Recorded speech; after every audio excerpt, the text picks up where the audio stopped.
পাকা পাকা আম।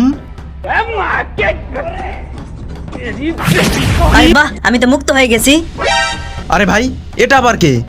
আমি বড়লোক রাজ্যের পরী। একটা রাক্ষস আমাকে এই গাছের মধ্যে বন্দি করে রেখেছিল। তুমি এই ফলটা পেরে আমাকে মুক্ত করে দিলে। তাড়াতাড়ি বলো তোমরা কি চাও। ভাই, কি চাইবো? দাঁড়া, আমার কাছে একটা বুদ্ধি আছে। আচ্ছা, কি বুদ্ধি বলতো? আমরা ওর কাছ থেকে একটা প্রদীপ চাইবো। ওই প্রদীপের জিন নিয়ে আমরা হাজার হাজার ইচ্ছে পূরণ করব। আরে তোমরা দুজন কি ফুসুর ফুসুর করতেছো? পরি, আমাদেরকে একটা জাদুর প্রদীপ দাও। আরে সালা, এরা দুজন তো অনেক চালাক। দাঁড়া, এদের ব্যবস্থা করতেছি। আচ্ছা, এই নাও তোমাদের জাদুকরি প্রদীপ। ধন্যবাদ পরি। ভাই, এবার আমরা আমাদের সকল ইচ্ছা পূরণ করতে পারবো। চল।